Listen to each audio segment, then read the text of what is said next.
Hello dear students, welcome once again to our channel. आज हम English grammar का एक कॉमन टॉपिक इस वीडियो में क्लियर करेंगे। ये जो टॉपिक है कंडीशनल सेंटेंस, ये क्लास 12th के सिलेबस में भी है ग्रामर का टॉपिक, और ये इंग्लिश में जनरल टॉपिक भी है। तो कंडीशनल सेंटेंस का अर्थ होता है शर्त वाले वाक्य, ऐसे वाक्य जिसमें शर्त रखी जाती है, कंडीशन होती है कोई। इसके जो टाइप्स हैं सेंटेंस के, कंडीशनल सेंटेंस के, उसमें जो टाइप 1 है उसे जीरो कंडीशनल कहते हैं।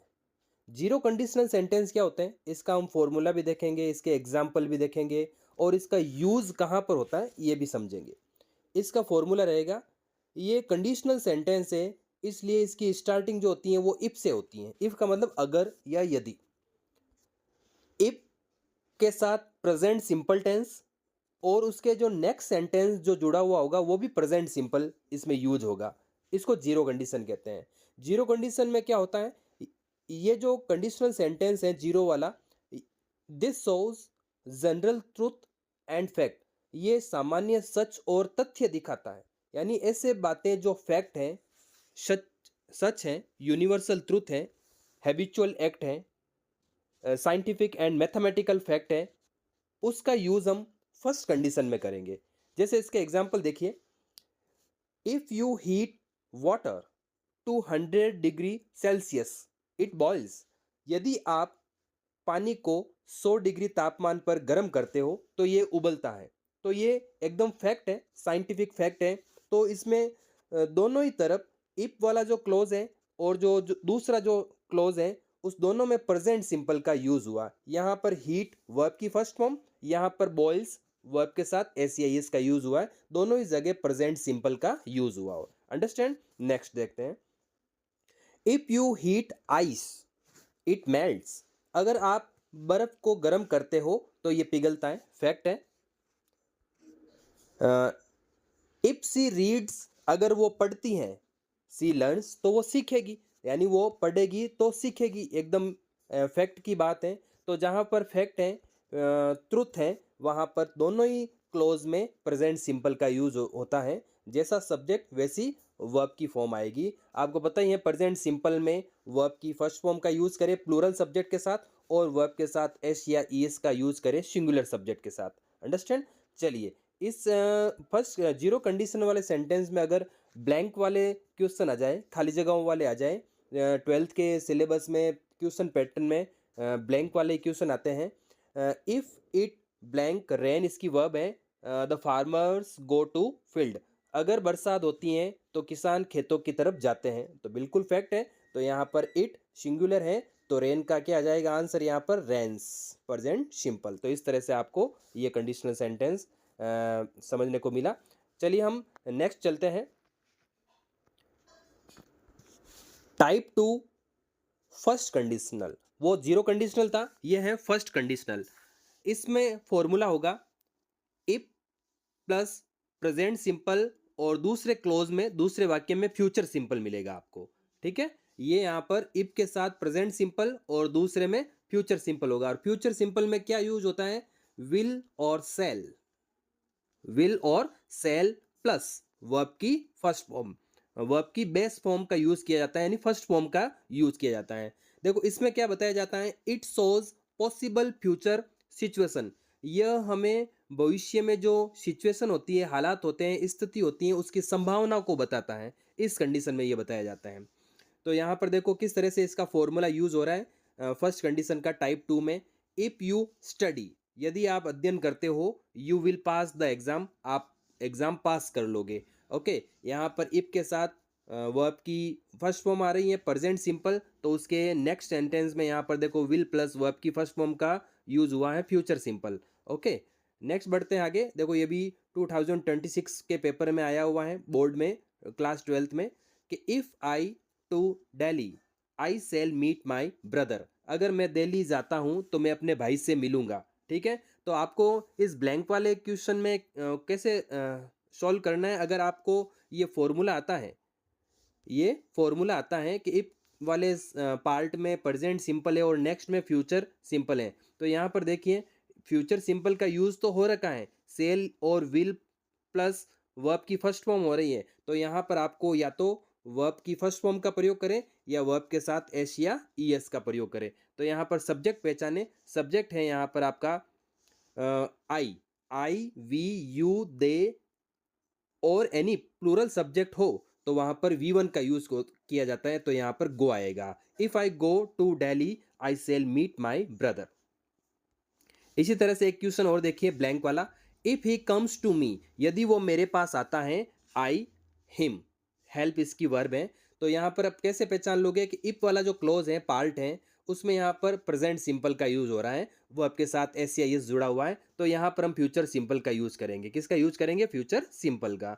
तो यहाँ पर आई के साथ क्या कर देंगे? यहाँ पर सेल और हेल्प कर देंगे, वो आपकी फर्स्ट फॉर्म।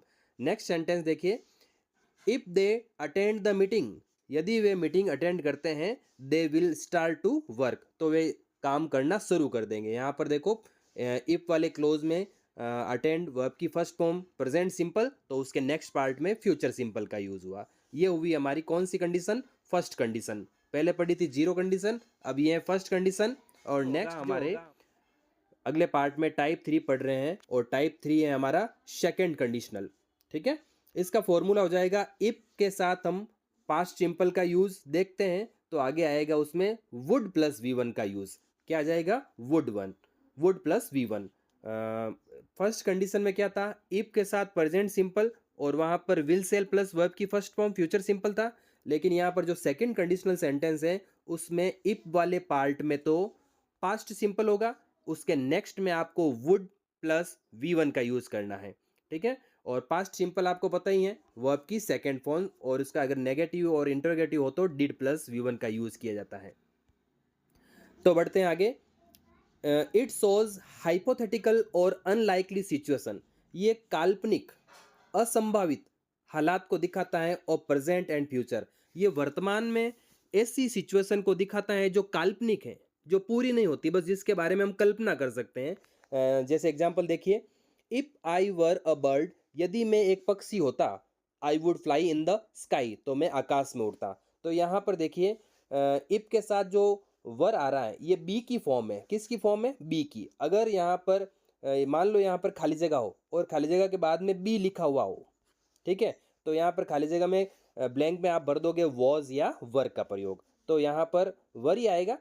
ठीक है, क्योंकि जो हाइपोथेटिकल कंडीशन होती हैं जिसमें कल्पना की जाती है उसमें वाली सब्जेक्ट सिंगुलर हो चाहे प्लूरल हो, उसमें सभी सब्जेक्ट के साथ में वर का यूज़ किया जाता है। तो if I were a bird, यदि मैं एक पक्षी होता, I would fly in the sky, तो मैं आकाश में उड़ता। यहाँ पर पास्ट सिंपल आ रहा है और यहाँ पर वुड प्लस V1 का यूज़ हुआ। तो ध्यान रखें, फॉर्मूला अगर याद है तो आप आराम से उस सेंटेंस को कर पाओगे।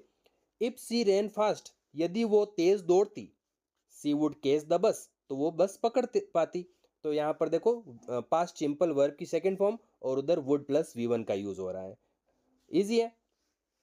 If I were a millionaire, यदि मैं करोड़पति होता, लखपति होता, मिलेनियर होता, तो बी आ रहा है, तो बी आए तो यहाँ पर आपको वर का यूज करना है। Okay, you would buy a charter plane, अगर मैं मिलेनियर होता तो यहाँ पर आई आएगा।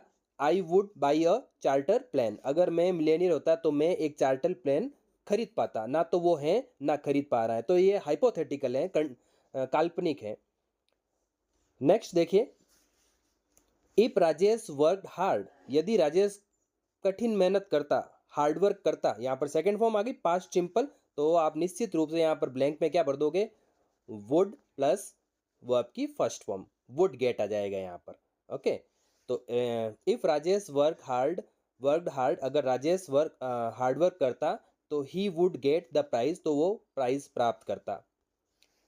If the girl early start, इसकी वर्ब है, the family would give her breakfast. तो यहाँ पर आपको पहचान लेना है, दोनों ही पार्ट देखें, एक पार्ट ये हो गया इफ वाला और एक नेक्स्ट जो पार्ट है तो ब्लैंक इफ वाले पार्ट में है। तो आगे जाकर हम पहचान देख ले, यहाँ पर देखो वुड प्लस V1 आ रहा है, तो वुड प्लस V1 आ रहा है तो आप समझ जाइए कि इधर आएगा पास्ट सिंपल और पास्ट सिंपल मतलब वर्ब की सेकंड फॉर्म, और तो यहाँ पर आ जाएगा स्टार्टेड। आगे बढ़ते हैं। टाइप 4 मतलब थर्ड कंडीशनल सेंटेंस। तो हमने जीरो से स्टार्ट किया है। Zero conditional, first conditional, second conditional and last है थर्ड कंडीशनल। तो यहाँ पर इसका फॉर्मूला हो जाएगा, इफ के साथ पास्ट परफेक्ट का यूज होगा और उसके जो नेक्स्ट पार्ट में आएगा वुड हैव वर्ब की थर्ड फॉर्म का यूज। वुड हैव वर्ब की थर्ड फॉर्म का यूज।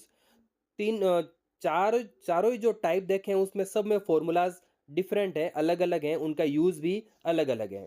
ये क्या बताता है? It shows hypothetical past situation. वो था प्रेजेंट और ये है पास्ट। यहाँ पर काल्पनिक जो स्थिति बताई जाती है वो भूतकाल की काल्पनिक स्थिति के बारे में चर्चा की जाती है। तो फॉर्मूला आप ध्यान से सीख लें, लर्न कर लें, इसको याद कर लें। ये फॉर्मूला अगर याद हो जाएगा तो आपके जो खाली जगहों वाले सवाल आएंगे वो आसानी से कंप्लीट हो जाएंगे, गलत नहीं होगा। If I had studied I would have pass the test. तो यहाँ पर देखिए मैंने एक सेंटेंस पूरा कंप्लीट किया है। देखो यहाँ पर इफ वाला क्लोज है, इफ है, और यहाँ पर had plus studied past perfect है, तो यहाँ पर वुड हैव वर्ब की थर्ड फॉर्म का यूज है। Second example, if Meera had gone to market she would have bought her new books. अगर मीरा मार्केट गई होती तो वह अपनी किताबें खरीद चुकी होती। तो पास्ट की सिचुएशन बताई जाए जा रही है, हाइपोथेटिकल काल्पनिक। तो यहाँ पर हैड गॉन आ रहा है इफ वाले सेंटेंस में, तो यहाँ पर दिख जाए हैड गॉन यानी पास्ट परफेक्ट, तो यहाँ पर वुड हैव और वर्ब की थर्ड फॉर्म का यूज करें। इसका थर्ड सेंटेंस देखिए, इफ ही कॉल इसकी वर्ब है me, I would have come to meet him. तो यहाँ पर देखिए इफ वाले में ब्लैंक आ रहा है, तो यहाँ पर पहचान कीजिए। देखो वुड हैव और वर्ब की थर्ड फॉर्म का यूज हो रहा है, तो यहाँ पर आपको हैड और कॉल का क्या हो जाएगा? कॉल्ड, हैड कॉल्ड इसका आंसर हो जाएगा, हैड कॉल्ड। ठीक है। और लास्ट जो है, if the boss had gifted his employees. अगर बॉस अपने एम्प्लॉयज को गिफ्ट देते, दे ब्लैंक इसकी ब्लैंक है और वर्ब इसकी वर्क है हैप्पीली। तो यहाँ पर आपने देख लिया होगा कि इफ वाले क्लोज में हेड प्लस वर्ब की थर्ड फॉर्म का यूज हो रहा है, पास्ट परफेक्ट का हो रहा है। पास्ट परफेक्ट हो यानी मतलब थर्ड कंडीशनल। तो यहाँ पर थर्ड कंडीशनल है तो हम ब्लैंक में क्या कर देंगे? वुड हैव और वर्कड इसका आंसर हो जाएगा। ओके डियर स्टूडेंट्स, ये हमारी जो कंडीशनल सेंटेंस का हमने ये चारों टाइप्स देख लिए। थर्ड कंडीशन चैनल को जरूर सपोर्ट करें, लाइक करें और शेयर करें। Thank you.